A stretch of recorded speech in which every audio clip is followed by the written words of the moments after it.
Welcome to academy. जी student, आज हमने बात करनी है नेटवर्क एड्रेस ट्रांसलेशन।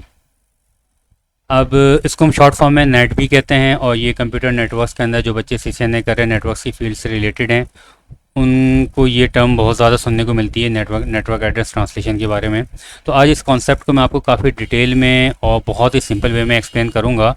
अच्छा, N for network, A for address, T for translation. Okay, network address किसे कहते हैं ये तो आपको यकीनन पता होगा। बेसिकली ये कहते हैं आईपी एड्रेस को। आईपी एड्रेस को हम नेटवर्क एड्रेस क्यों कहते हैं? वो इस वजह से कहते हैं क्योंकि कंप्यूटर नेटवर्क के अंदर, पूरी दुनिया के अंदर जो इंटरनेट है, ये बेसिकली एक कंप्यूटर नेटवर्क है जिसमें मल्टीपल राउटिंग डिवाइसेस के ज़रिए, ये सारी मैंने देखें बीच में ये राउटर लगा रहा हूँ, ये तो मैंने सिर्फ 5 राउटर लगाए ना, दुनिया के अंदर से हज़ारों राउटर्स लगे हुए हैं जो आपस में एक दूसरे के साथ मुख्तलिफ लिंक्स के ज़रिए इंटरकनेक्टेड हैं, एक दूसरे के साथ डेटा शेयर कर रहे हैं। कुछ डायरेक्टली कनेक्टेड हैं, कुछ इनडायरेक्टली कनेक्टेड हैं। इस पूरे कंप्लीट कंप्यूटर नेटवर्क को हम क्या नाम देते हैं? इंटरनेट का नाम देते हैं। सही है। अब ये तमाम राउटर्स कनेक्टेड हैं और इन राउटर्स के साथ मुख्तलिफ नेटवर्क्स कनेक्टेड हैं। अब एक एक नेटवर्क के अंदर 10 कंप्यूटर भी हो सकते हैं, 1000 कंप्यूटर भी हो सकते हैं, कुछ भी हो सकते हैं। तो इसी वजह से हम कहते हैं कि इंटरनेट की डेफिनेशन क्या है? It is a network of networks. मुख्तलिफ नेटवर्क का जब आप एक नेटवर्क बनाते हैं तो हम क्या कहते हैं? इंटरनेट कहते हैं। अच्छा, ये नेटवर्क नंबर 1 कनेक्टेड है, समझ जाए इसके अंदर 100 PC कनेक्ट हैं। सही है। और इसी तरह यहाँ पर एक नेटवर्क कनेक्टेड है N2, ये समझ जाए, सब सपोज कर लें यहाँ 50 PC कनेक्ट हैं। क्लियर है। अब जितने भी पीसीस कनेक्ट हैं सबको आईपी चाहिए होगी इस पूरे इंटरनेट पे कम्युनिकेशन करने के लिए। तो ये तो एक जो पीसी होगा, सपोज कर लें ये एक पीसी है, इसकी जो आईपी मिलेगी वो इसका नेटवर्क एड्रेस इस वजह से कहलाती है क्योंकि इस पीसी का वो एड्रेस होता है इस पूरे कंप्लीट इंटरनेट के नेटवर्क के ऊपर। यहाँ पे जो पीसी है जो इस जगह पे लगा हुआ है, उसको अगर इस पीसी के साथ कम्युनिकेशन करनी होगी तो वो इसके आईपी के ज़रिए यहाँ से ऐसी कम्युनिकेशन करेगा। तो इसी वजह से हम आईपी एड्रेस को नेटवर्क एड्रेस भी कहते हैं। अच्छा, ये हो गया नेटवर्क एड्रेस। और ट्रांसलेशन क्या होती है? ट्रांसलेशन का मतलब ये होता है कि एक फॉर्म से दूसरी फॉर्म में कन्वर्ट करना। पहली बात तो ये कि हमें नेटवर्क एड्रेस को ट्रांसलेट करने की ज़रूरत क्यों पड़ रही है, क्यों पड़ती है, इस कॉन्सेप्ट को हम पहले समझेंगे पहली स्लाइड के अंदर। फिर सेकंड स्लाइड के अंदर मैं आपको नेट का बाकायदा पूरी एक्सप्लेनेशन दूंगा आपको। सही है। देखें, नेटवर्क एड्रेस ट्रांसलेशन यानी आईपी एड्रेस की ट्रांसलेशन। अब आईपी एड्रेस के साथ ऐसा क्या मसला है कि हमें इसको ट्रांसलेट करना पड़ता है? इस मसले को ज़रा समझिएगा गौर से।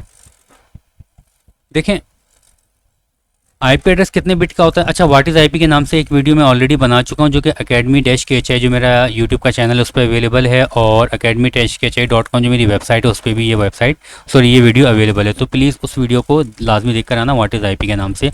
वीडियो काफ़ी डिटेल में मैंने आपको बता दिया आईपी एड्रेस क्या होता है, कितने बिट का होता है, कितनी क्लासेज होती हैं, क्लास को किस तरह आइडेंटिफाई किया जाता है, सब चीज़ें वहाँ पर बता दी हैं। अभी मैं शॉर्ट फॉर्म में लेके चल रहा हूँ, ज़रा गौर से सुनो। आई होप कि आप वो वीडियो सुन के या वो कॉन्सेप्ट देख कर यहाँ पे आओगे। लेकिन आईपी एड्रेस जो होता है 32 बिट का आईपी एड्रेस होता है, और जब साइंटिस्ट ने इसको बनाया था तो आपको मैंने बताया था कि 32 बिट के इस आईपी एड्रेस के जरिए आप तकरीबन 4.3 बिलियन आईपी एड्रेस आप अलॉट कर सकते हो। यानी जब साइंटिस्ट ने इसको बनाया था तो उन्होंने अज्यूम किया था कि भाई ये जो पूरा इंटरनेट है ना, इस पर मैक्सिमम 4 बिलियन 5 बिलियन तक इससे ज़्यादा डिवाइसेस कनेक्ट नहीं होंगी। तो ये आईपी एड्रेस IPv4, आजकल जो आईपी एड्रेस चल रहे हैं जो कि 32 बिट का आईपी एड्रेस है जो हम अब तक पढ़ते हुए आ रहे हैं, ये कहलाता है वर्जन 4। सही है। तो ये वर्जन 4 वाला आईपी एड्रेस जो ये 32 बिट का एड्रेस है, और ये तकरीबन 4.3 बिलियन आईपी एड्रेस ये अलॉट कर सकता है। कुछ आईपी एड्रेस ए कैटेगरी में होंगे, कुछ बी में होंगे, कुछ क्लास सी में होंगे, कुछ डी में होंगे, कुछ क्लास ई में होंगे। सही है। जब साइंटिस्ट ने इसको बनाया तो बड़े खुश थे कि हाँ भाई पूरी दुनिया के अंदर मैक्सिमम 4 बिलियन डिवाइसेस होंगी जिनको हमारा IPv4 एड्रेस सपोर्ट कर जाएगा। इट्स ओके, कोई मसला ही नहीं है। लेकिन फिर क्या हुआ, फिर वक्त के साथ साथ जब नेटवर्क ग्रोथ करता गया और एक एक बंदा, ये देखें, ये मैंने आपको कहा कि यहाँ पे कंप्यूटर लगेगा तो इसके पास 100 PC हैं इस नेटवर्क के अंदर। तो ये बंदा जो इसका नेटवर्क एडमिनिस्ट्रेटर होगा इस पूरे नेटवर्क का, वो जाएगा IANA ऑर्गेनाइजेशन है। सही है। ये क्या करता है? IANA ये पूरी दुनिया के अंदर IP अलॉट करती है, इनका सारा रिकॉर्ड होता है हमने IP किसको दिए। तो ये जो बंदा जाएगा बोलेगा कि यार मैंने 100 PC कनेक्ट करने, मुझे 100 IP एड्रेस दे दो। आयाना जो इनको 100 IP एड्रेस दे देगा, चलो भाई ले लो तुम। इसी तरह ये बंदा जो जिसका नेटवर्क 2 था, ये बंदा जाएगा अयाना के पास, ये बोलेगा मुझे मेरे 50 PC मुझे 50 IP एड्रेस दे दो। हाँ भाई, अयाना इनको 50 IP एड्रेस दे देगा। अब एक एक ऑर्गेनाइजेशन 100 50 IP एड्रेस ले रही है, और उसके अलावा जो हर रेजिडेंशियल कस्टमर है वो अपने घर पे भी अपने PC चला रहा है, अपने डिवाइस चला रहा है, वो भी अपने IP एड्रेस ले रहा है। तो भाई 4.3 बिलियन तो बिल्कुल ही ख़त्म हो जाएंगे। तो ये तो जो एस्टिमेशन थी साइंटिस्ट की गलत साबित हो गई। तो उन्होंने कहा था कि भाई 32 बिट का हम आईपी एड्रेस बनाएंगे, 4.3 बिलियन मैक्सिमम आईपी एड्रेस दे सकती है, 4.3 बिलियन बहुत हैं, तो सारा काम हो गया यहाँ पे ख़राब। फिर उन्होंने इसका हल क्या निकाला, उन्होंने कहा यार हमने आईपी एड्रेस को जो है ना क्लास ए में, बी में, सी में, डी, ई में, सब में डिवाइड किया हुआ है, सही है। अब हम एक काम करते हैं, हम ए के अंदर से एक मखसूस हिस्सा, थोड़े से कुछ आईपी एड्रेस, कहाँ से कहाँ तक, देखें अगर आपको पता है पहले ऑक्टेट में 1 होगा तो भी क्लास ए का आईपी एड्रेस है, 2 होगा तो भी क्लास बी ए का आईपी एड्रेस है, 3 होगा, 4 होगा, नहीं 0 से लेकर 127 तक पहले ऑक्टेट में आएगा तो वो क्लास ए का आईपी एड्रेस है। इन्होंने कहा कि पहले ऑक्टेट में 10 से लेके और 10.255.255.255 एक पूरी एक सीरीज़ है ये। इस सीरीज़ को जो है ना हम क्लास ए के अंदर से हम कहेंगे कि ये प्राइवेट आईपी एड्रेस है, सही है। क्लास बी के अंदर भी हम एक मखसूस रेंज ले लेंगे, उसको हम कहेंगे ये प्राइवेट आईपी एड्रेस है। क्लास सी के अंदर नहीं, ये मखसूस आईपी एड्रेस है। ये आईपी एड्रेस जो है एआना जो है इंटरनेट असाइन नंबर अथॉरिटी, ये ऑर्गेनाइजेशन, ये आईपी एड्रेस ये किसी को भी असाइन नहीं करेगी, सही है। तो फिर इन आईपी एड्रेस का काम क्या होगा, इन आईपी एड्रेस को हम कहेंगे ये प्राइवेट आईपी एड्रेस हैं। इससे ऊपर की रेंज क्लास ए के अंदर 10 से ऊपर की रेंज, 10 से नीचे की रेंज, वो सारी पब्लिक आईपी एड्रेस हैं, वो एआना अलॉट कर सकता है किसी को भी, सही है। और क्लास बी के अंदर 172 से ऊपर की, 172 नीचे वाली रेंज जो है सारे प्राइवेट, वो पब्लिक आईपी एड्रेस, वो एआना असाइन करेगा, लेकिन ये वाले असाइन नहीं करेगा। इसको हमने कहा कि ये प्राइवेट आईपी एड्रेस है, सही है। इससे हम करेंगे क्या, इससे हम इस मसले पे काबू पाएंगे क्या, किस तरह काबू पाएंगे, तो गौर से सुनो। देखो जब ये बंदा जिसने अपना पूरा नेटवर्क बनाना था, इसने 100 आईपी एड्रेस एआना से मांगे, एआना बोलेगा मैं तुझसे, तुम मुझसे 100 आईपी एड्रेस मत लो, तुम मुझसे सिर्फ एक आईपी एड्रेस ले लो, सही। और उसको जो है तुम अपने राउटर के उस इंटरफेस पे कनेक्ट करो जहाँ से तुम इंटरनेट के साथ कनेक्टेड हो। क्लियर होगी बात। हाँ, आप अंदर क्या करोगे, ये बोलेगा यार मेरे पास अंदर 100 पीसी हैं, उनको भी तो इंटरनेट पे कम्युनिकेशन करवानी है। तो एआना बोलेगा तुम एक काम करो, ये जो पब्लिक आईपी एड्रेस की रेंज है ना, तुम चाहे क्लास सी वाली ले लो, क्लास बी वाली ले लो, क्लास ए वाली ले लो, सही है। वो यहाँ पे इस रेंज को तुम इंटरनल एरिया यहाँ पे तो अपने लोकल एरिया के अंदर यहाँ पे कन्फिगर करो। इससे फ़ायदा क्या होगा, ऐसे फ़ायदा ये होगा तुम्हें एक तो सबसे बात ये है कि तुम मुझसे अगर सारी की सारी पब्लिक आईपीज़ ले लोगे, हमारे पास आईपी ख़त्म हो जाएंगी, नंबर 1। नंबर 2, चलो तो ये तुम फिर भी मांगते हो, हम तुम्हें दे देंगे, लेकिन तुम्हें बहुत महंगी पड़ेंगी वो, सही है। तुम बजाय इसके 100 आईपी के तुमसे सिर्फ एक आईपी लो, तुम्हारा आईपी का खर्चा बच गया, प्लस अपने तमाम कंप्यूटर्स को जो है ना, अंदर वाले कंप्यूटर सबके ऊपर प्राइवेट आईपी एड्रेस डाल दो। उससे फ़ायदा क्या है, अब जितने भी कंप्यूटर जो इंटरनल कनेक्टेड है 100 के 100, वो सारे सबके पास आईपी एड्रेस है। कंप्यूटर्स को उससे गर्ज नहीं कि उनके पास प्राइवेट है पब्लिक है, उनको बस आईपी एड्रेस चाहिए था, उनको मिल गया, सही है।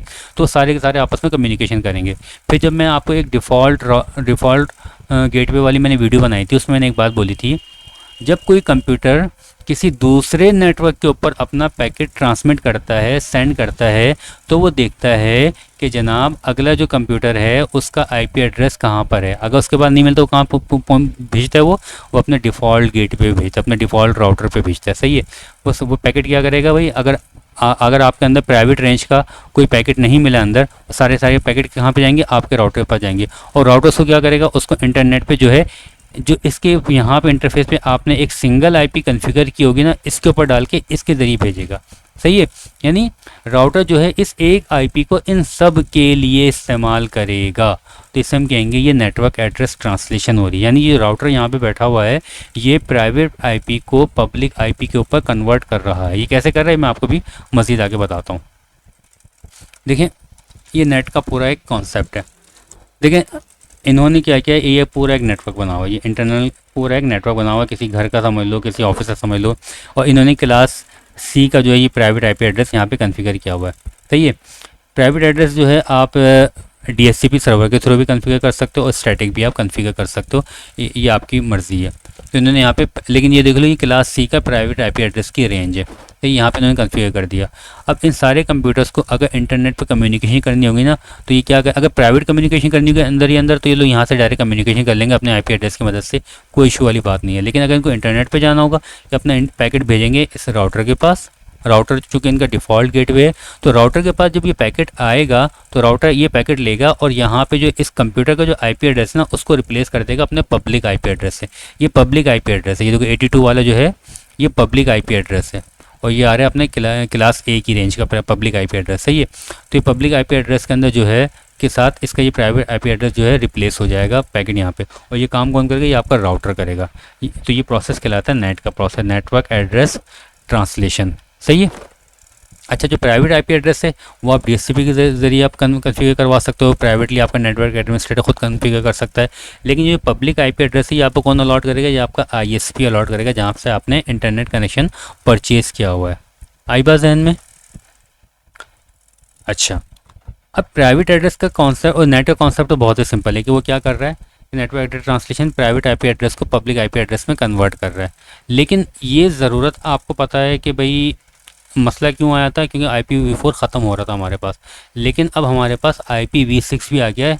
तक 1998 में बोले डिप्लॉयड हुआ था, कि समझ लें 1998 2000 के अराउंड में ही डिप्लॉय हो चुका है IPv6, लेकिन बहुत ही लिमिटेड वे में। अब आजकल के ज़माने में ये काफ़ी हद तक IPv6 इम्प्लीमेंट हो चुका है। IPv6 और IPv4 में फ़र्क क्या है? IPv4 जो है 32 बिट का आईपी एड्रेस था, जबकि IPv6 जो है 128 बिट का आईपी एड्रेस है। IPv4 जो सिर्फ 4.3 बिलियन एड्रेस को सपोर्ट कर सकता था, ये कितना कर सकता है? ये 7.9 इंटू 10 की पावर 28, बहुत बड़ी फिगर को ये सपोर्ट, इतने सारे आईपी एड्रेस ये अलॉट कर सकता है। तो जिस तरह जब IPv4 बनाता है उसका साइंटिस्ट का ख्याल था कि यार 4.3 बिलियन बहुत है, तो आज भी साइंटिस्ट का ख्याल ये है कि IPv6 बहुत है यार, काफ़ी अर्से चल जाएगा हमारे पास। लेकिन हो सकता है आने वाले फ्यूचर के अंदर IPv6 भी हमें कम पड़ जाए। क्यों? क्योंकि आपके सामने IoT का कॉन्सेप्ट है। देखो, जब IPv4 इंट्रोड्यूस करवाया गया था तो हर एक बंदे पास एक आध डिवाइस हुआ करती थी। सही है, तो जब भी कम नहीं पड़ा था। लेकिन आजकल के हर बंदे पास 2-2 3-3 डिवाइसेस हर बंदे की होगी, तो IPv4 कम पड़ गया। लेकिन आने वाले वक्तों में एक एक बंदे के पास 10-10 15-15 डिवाइसेस होंगी, बल्कि इससे ज़्यादा होंगी। किस तरह? मैंने ये कॉन्सेप्ट आपको बताया है IoT के अंदर, इंटरनेट ऑफ थिंग्स के अंदर, कि हर चीज़ इंटरनेट के साथ कनेक्ट हो जाएगी। आपके घर का बल्ब भी कनेक्ट हो जाएगा, आपके घर का पंखा भी कनेक्ट हो जाएगा, आपके घर की वॉशिंग मशीन भी कनेक्ट हो जाएगी, ट्यूबलाइट भी कनेक्ट हो जाएगी, आपकी घड़ी भी कनेक्ट हो जाएगी, आपकी बॉडी के ऊपर मुख्तलिफ सेंसर लग जाएंगे, आपके अंदर चिप लग जाएगी, सब के सब इंटरनेट के साथ कनेक्ट होंगे। यानी एक एक बंदे के साथ साथ 40-40 50-50 आईपी एड्रेस होंगे। तो हो सकता है कि नियर फ्यूचर के अंदर IPv6 का कॉन्सेप्ट भी कम पड़ जाए। तो ये जो IPv4 है, अभी फ़िलहाल जो है नेट का जो कॉन्सेप्ट है नेटवर्क एड्रेस ट्रांसलेशन का, ये सिर्फ फ़िलहाल IPv4 तक के लिए लिमिटेड है। सिर्फ IPv4 के जो वर्जन चल रहे हैं वहाँ पे ये नेट का कॉन्सेप्ट काम कर रहा है। जहाँ जहाँ पे IPv6 इम्प्लीमेंट होता जा रहा है वहाँ पे फ़िलहाल हम नेट का कॉन्सेप्ट अडॉप्ट नहीं कर रहे, क्योंकि अभी हमारे ख्याल में, बल्कि अभी IPv6 बहुत बड़ी रेंज है, तो हमें यहाँ पे नेटवर्क एड्रेस ट्रांसलेशन की ज़रूरत नहीं है। यहाँ पे हमने प्राइवेट या पब्लिक आईपीज़ नहीं बनाई। IPv6 की सारी आईपी जो हैं, सारी की सारी वो सारी पब्लिक आईपीज़ हैं, जबकि IPv4 के अंदर सारी पब्लिक आईपीज़ नहीं है। हमने क्या किया, सारी पब्लिक आईपीज़ के अंदर से छोटी छोटी क्लासेस निकाल के, हाँ भाई क्लास A में से, क्लास B में से, क्लास C में से छोटी छोटी रेंजेस निकाल के हमने प्राइवेट आईपी एड्रेस बना दिए। फिर हम प्राइवेट आईपी एड्रेस को उठा के हम पब्लिक आईपी एड्रेस पे कन्वर्ट करते हैं। जो ये काम कौन करता है? ये आपका राउटर करता है, और ये प्रोसेस क्या कहलाता है? Network address translation. आई बात समझ में? आई होप कि आपको ये बातें समझ में आ गई होंगी, और ये कॉन्सेप्ट आपको बहुत ही सिंपल वे में समझ में आ गया होगा। शुक्रिया।